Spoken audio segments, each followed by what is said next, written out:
सभी को सुप्रभात। मैसेज पढ़ने बीए पार्ट थर्ड हिंदी साहित्य आधुनिक काव्य के अंतर्गत हम पढ़ रहे थे हरीश बादानी की रचनाओं पे हम सह प्रसंग व्याख्या कर रहे थे। हरीश बादानी जी की रचना आई थी सुपर्णे। इससे पहले इनकी रचना एक क्षण जिया गया और रेत में नहाया मेरा मन, मैंने नहीं कल ने बुलाया है।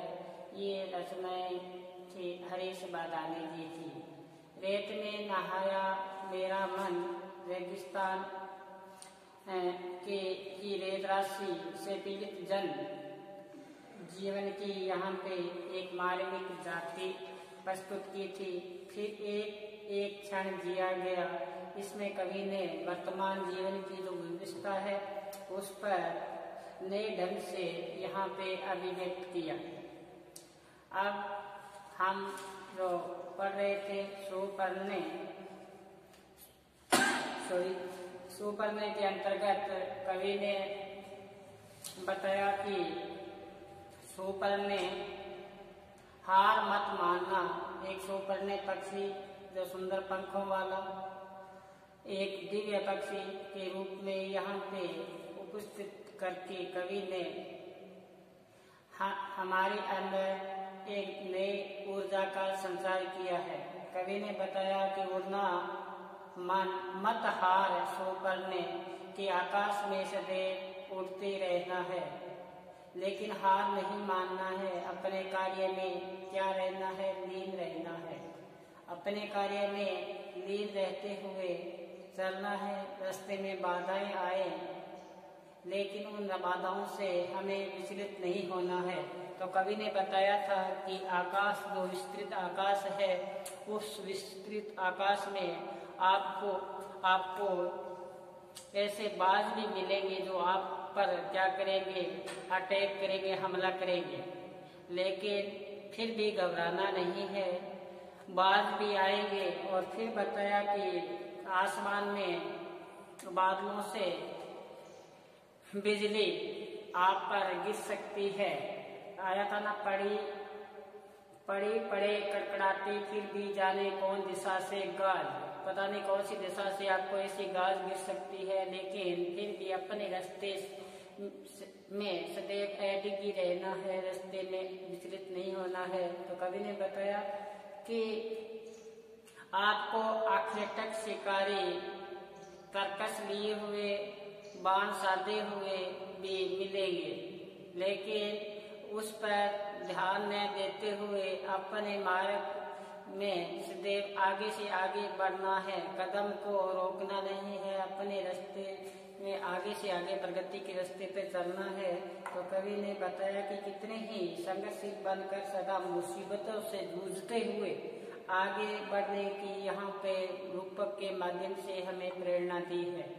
तो फिर एक पंक्ति आई थी, कवि ने बताया था नाद में दिए छोड़ेंगे ही। कहते जिस प्रकार से मृग को काबू करने के लिए आखिर तक शिकारी एक ऐसी धुन बजाता है, ऐसा नाद निकालता है जिससे मृग उसके वश में आके अपना मस्तक उस बाजी पे रख देता है और अपने आप को किसके हवाले कर देता है? शिकारी के हवाले कर देता है। तो इसी प्रकार कवि ने बताया कि आपको ऐसे आवाज देंगे, आपको अपनी ओर आकर्षित करने के लिए, संसार में आकर्षित करने के लिए आपको बुलाएंगे, लेकिन आप उस मोह जाल में फंसना नहीं है। आप सदैव आगे बढ़ना है, क्योंकि शिकारी विष बुझे तीर आप पे अवश्य छोड़ेंगे, लेकिन तुम्हारे कलेजे पार भी हो जाएंगे। फिर भी तुम उड़ान भरते रहना है, अपने हार मत मानना। इसी प्रकार कवि ने यहाँ पे लक्ष्य का अनुसरण करने पर अनेक बाधाएं आ सकती है, परंतु मन में क्या होनी चाहिए? दृढ़ संकल्प होना चाहिए, दृढ़ता होनी चाहिए। फिर कवि ने बताया कि आप उड़ना है, हार नहीं माननी है। उड़ना मन, हार मत सुपर ने कभी हार नहीं मानी है जीवन में। तो कवि ने फिर बताया कि बाहर की आंखें भी देखनी है, बाहर की आंखों से भी देखना है और अंदर की आंखों से भी हमें उस संसार को देखना है। कहते हैं ना, जगत जनायो दिनी सकल सो हरि जान्यो नाही, जो आंखें सब देखी आंखें देखन नाही। जिस प्रकार से सूरदास जी की आंखें नहीं थी लेकिन फिर भी कृष्ण का बाल रूप कोना कोना झांकाए थे, इसी प्रकार कवि ने बताया कि बाहर की आंखें आपने देखा रूप इस संसार की कृति को देखा, लेकिन आपके अंदर की भी आंखें होनी चाहिए, समाज को सभी को परखने की आपके अंदर भी क्या होने चाहिए, चक्षु होने चाहिए। तो बताया आया था कि भीतर वाली खुले, कभी तो भीतर वाली आंखें भी आपकी क्या होनी चाहिए, खुली रहनी चाहिए। ऐसा दर्पण अंदर होना चाहिए। अंदर आपका हृदय है वो क्या होना चाहिए, पाक होना चाहिए, पवित्र होना चाहिए। तभी अंदर की आंखें और बाहर की आंखें में एक रूपता आएगी। जब तक अंदर का दर्पण साफ नहीं है, हमें बाहर की आंखों पर कितने ही सजावटी कर लें, कितना ही सजा लें, लेकिन जब अंदर क्या जो चक्षु खुले नहीं है, तो कवि ने बताया कि अंदर का चक्षु भी खुलना चाहिए। तो कवि फिर यहाँ पे कहा था कि वो नाजोगे इस सूरदास को, कि सूरदास जी की बाहर की आंखें नहीं दी थी लेकिन भीतर की आंखें दी थी, जिससे इस सृष्टि को उसने अंदर ही अंदर देख पाए थे। इसी प्रकार अब चलते हैं हम आगे का पद, इस पे हम करते हैं चर्चा। क्या बताया है, उड़ना मन मत हाथ सुपरने, उड़ना मन मत हार सुपरने। कहते हैं सदैव अपने लक्ष्य की ओर उड़ना है, मन में कभी हार नहीं माननी है। सुपरने पक्षी, सुंदर पंखों वाला पक्षी। फिर क्या बताया कि रचनावती ऐसना वाले, आपको ऐसे भी व्यक्ति मिलेंगे जो आपको क्या कहेंगे, लौकिक कामनाएं रखने वाले व्यक्ति भी आपको मिलेंगे। लौकिक कामना रखने वाले, भोगविलासा से लिप्त ऐसे व्यक्ति भी आपको मिलेंगे। देखो क्या बताया कि लौकिक वासनाओं को रखने वाले मानस समय अनुसार आपको क्या देंगे, ऐसे आचरण की सलाह देंगे जिसमें आप उसी गर्त में गिर जाओगे। आया है ना, रचनावती ऐसना वाले, ऐसना मतलब आशा रखने वाले, भोगविलासा से लिप्त रहने वाले, कामना रखने वाले, इच्छा कामना रखने वाले व्यक्ति भी आपको मिलेंगे। लेकिन वो क्या कहेंगे, वो कहेंगे कि आपको अपने समय अनुसार जीने का या आचरण की क्या देंगे, सलाह देंगे। झूठ पढ़ने के अनुसार वो या रचनाशील या संगशील रखते हुए आपको आगे बढ़ना है। तो सुनो कि आपको समय अवसरवादी लोग मिलेंगे जो इच्छा रखने वाले होंगे, वो आपको सलाह देंगे, सुन तू समय पुरुष बोले हैं, तू सुनना है, लेकिन क्या सुपुरुष बोले हैं, इत अति इत उलझी आड़ी, निपट बेखरी में खोले हैं, एक नहीं साथ मिले जग, मैं तू बने सभी संज्ञाएं हैं, जीना मर जीना इतना भर, आंखें झप खुल जाए, लगते थे सार असार में, संस्कृत ये वे सब संसार। तो कवि ने यहाँ बताने का प्रयास किया है कि आपको ऐसे भी यहाँ पे मिलेंगे जो लौकिक कामनाएं रखने वाले होंगे। वो अपने इच्छा अनुसार आपको आचरण करने की क्या देंगे, सलाह देंगे, लेकिन क्योंकि तू सदा ही अपने अनुसार ही रचनाशीलता में या संगतशीलता रखते हुए संसार के आदि से अंत से प्रारंभ में बनी रहती है, इसलिए संसार के इस सत्य विवेक आत्मज्ञानी लोग स्पष्ट वाणी में कहते रहते हैं कि संसार में ये कहेंगे कि जन्म होगा, मृत्यु होगी। अगर हमारे अंदर ऐसी भावनाएं आ जाए, ऐसा हमारे अंदर भावनाएं पैदा हो जाए कि हमें तो मरना ही है, तो हम अपने कार्य को कभी पूर्ण रूप से कर ही नहीं सकते।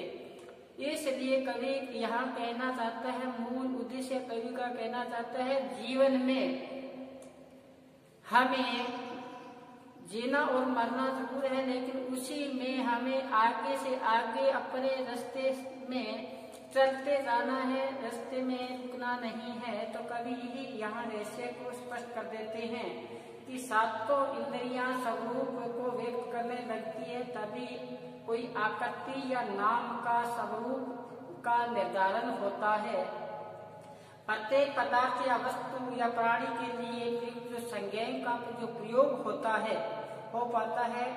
जीवन में जन्म लेना, मर जाना, फिर जन्म लेना, केवल आंखें खोल कर देखना, आंखें बंद कर देना, इतना ही यथार्थ नहीं। देखो कवि ने स्पष्ट कर दिया कि हमें जन्म ले लिया, जन्म के बाद में मृत्यु को प्राप्त हो गई, आंखें बंद कर ली, आंखें खोल ली, यही हमारा उद्देश्य नहीं है, यही हमारा उद्देश्य नहीं है। जितना हमें जीवन मिला है उसमें हमने क्या करना है, उसमें हमें हमारा जो ध्येय है, जो हमारा उद्देश्य है, उसको पूर्ण करना है।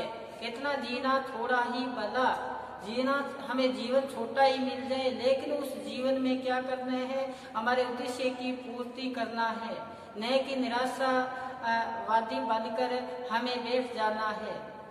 क्योंकि जन्म लिए है, उसको मृत्यु अवश्य आएगी, लेकिन उस मृत्यु का हमें इंतजार न करते हुए अपने कार्य में क्या करना है, उसमें तल्लीनता रखनी है, उसमें लीन होना है।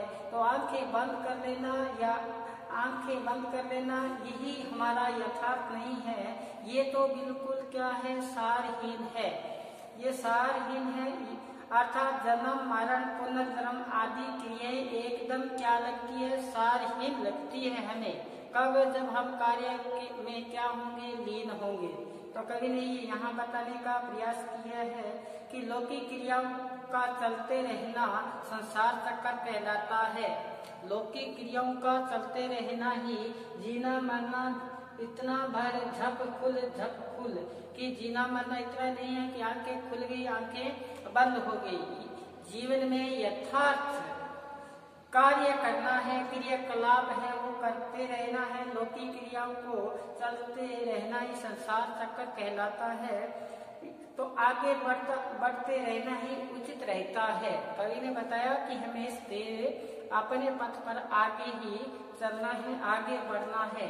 तो ये कवि ने यहाँ पे रचनावती ऐसना वाले जो ये पंक्ति आई है बहुत महत्वपूर्ण है कि आपको लौकिक कामना रखने वाले पुरुष भी मिलेंगे, वो बताएंगे कि यहाँ समाप्त हो जाएगा, यहाँ प्रारंभ हो जाएगा, यहाँ ये इसमें ही वो क्या होते उलझे रहते हैं। ये पूर्ण रूप से यथार्थ नहीं है। हमें ये जो किसी का नाम संज्ञाएं दी जाती है, ये नहीं है कि जीना और मर जाना।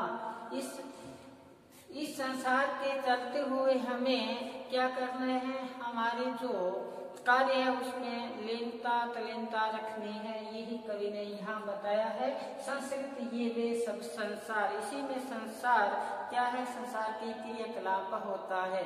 अब हम इनके दूसरा पद पढ़ते हैं।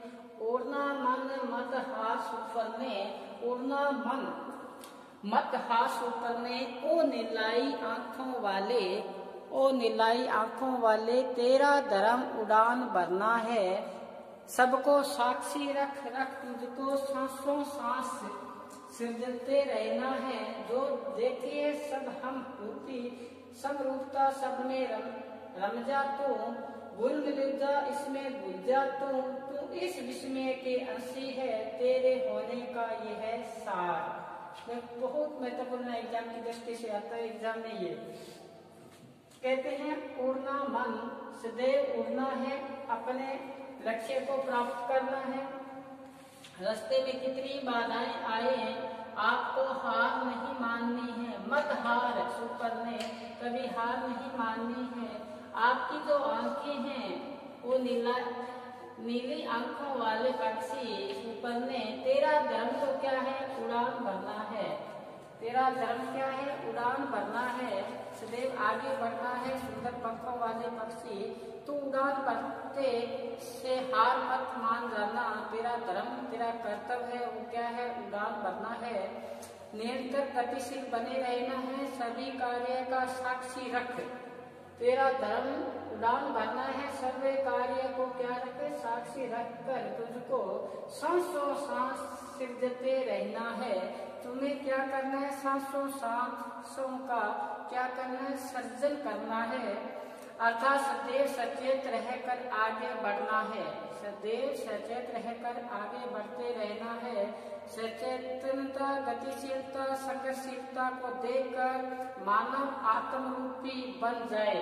आपको देखकर, जब आपको देखेंगे तो सारे जो प्राणी हैं उसमें भी संघर्षशीलता व्याप्त हो जाए, उसमें गतिशीलता आ जाए प्राणियों में, उसमें सचेतनता आ जाए, उन प्राणियों में संघर्षशीलता आ जाए। आपको देखकर आप क्या है, आप लक्ष्य को दिखाने वाले हो। आपके जो लोग हैं आपका क्या करें, अनुसरण करें। ये तभी बताया है कि अपने कार्य के प्रति, कर्तव्यनिष्ठ के प्रति, उसी में क्या रमता जा तू, उसमें रम जा तू, उसी में क्या हो जा, लीन हो जा। जैसे गुरबाणी में पंक्ति आती है, नानक राम रम रम रम रम राम में, कहते उसी में लीन हो जा, अपने कार्य में क्या हो जा, लीन हो जा। तो रम जा तू उसी में क्या हो जा, लीन हो जा, उसी में घुल जा और उसी में घुलता जा तू, उसी में लीन होता जा तू। तो जीवन का यही क्या है, आश्रयजनक संसार जीवन का मूल रूप है, आया है ना। तो इस आश्रयजनक संसार का तुम क्या है, अंश है, मूल रूप है। तेरे होने का यही क्या है, सार है। जब तू तेरे होने का यही सार है, तो कवि ने बताया कि उड़ना मन है, मत हार सुपरने। उड़ना है, हार नहीं माननी है सुपरने। तेरी आंखें हैं वो नीली आंखों वाला, तेरा धर्म सदैव क्या है, उड़ान भरना है, अपने कर्तव्य के प्रति सदैव निष्ठा रखने वाला है। तू साक्षी बना है सभी का, क्या बना है, तू साक्षी बना है सभी का। इसी साक्षी तेरा अनुसरण करने वाले हैं, तेरी सांसों का सर्जन करते हुए तू सब में ही क्या, सब में रम जा, तू उसी में लीन हो जा, उसी में घुल जा। इस विस्मय संसार के, आश्चर्य संसार का तू क्या बना है, सार बना है। इसलिए कवि ने बताया, उड़ना मन मत हार सुपरने, अपने लक्ष्य से कभी एडिग नहीं होना है।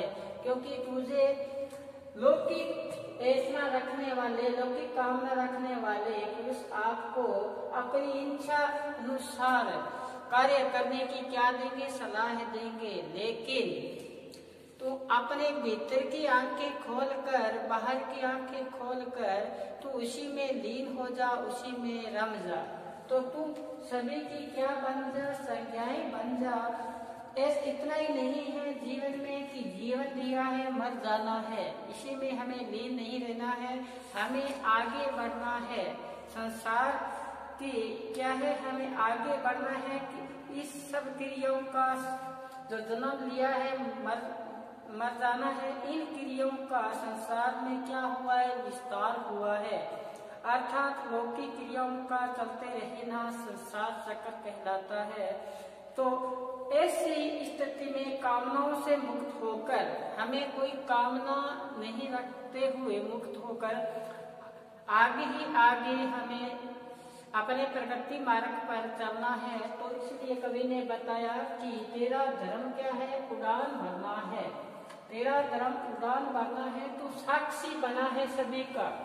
इसलिए हर श्वास में तू उसी श्वास का क्या कर, सर्जन कर, सांसों का सर्जन करते हुए तू आगे बढ़ना है। अपने कार्य में क्या होना है, लीन होना है, उसी में भूल जाना है। क्योंकि संसार आशय चकित है, इसलिए संसार में क्या है, तू ही एक सार है, तू ही इस संसार में क्या है, सार है। तो कवि ने यहाँ पर भारतीय दर्शन के जो भारतीय दर्शन का जो मूल मंत्र है उसका भी ये मंत्र ऐसा का मूल है, वह उसी का क्या है, अंश है। इस कथन की अभिव्यक्ति कवि हरीश बदानी जी ने अपने काव्य के अंतर्गत यहाँ की है। संसार रूपी संसार में इसी में लीन हो जाना, सचेतन बने रहना, कर्तव्यनिष्ठ ताकि यहाँ वेदना हुई है। तो ये था पद हरीश बदानी जी का कि सुपर्णे उड़ना मन मत हार सुपर्णे। तो आज हमारा हरीश बदानी का ये सुपर्णे को हम पूर्ण की ओर लेके चले। कल फिर हम आधुनिक काव्य के अंतर्गत नंद किशोर आचार्य समतल नहीं है सह कुछ भी तो नहीं, कुछ भी तो नहीं, इनकी जो रचनाएं हैं और इसे निवेदित पहला शब्द हो जैसा, पहला शब्द हो जैसा जरे नहीं तो क्या, इस पर हम चर्चा करेंगे। तब तक आप घर पर रहें, सुरक्षित रहें और सुपर्णे जो आपको 7% व्याख्या करवाई है उसका अध्ययन करें। धन्यवाद।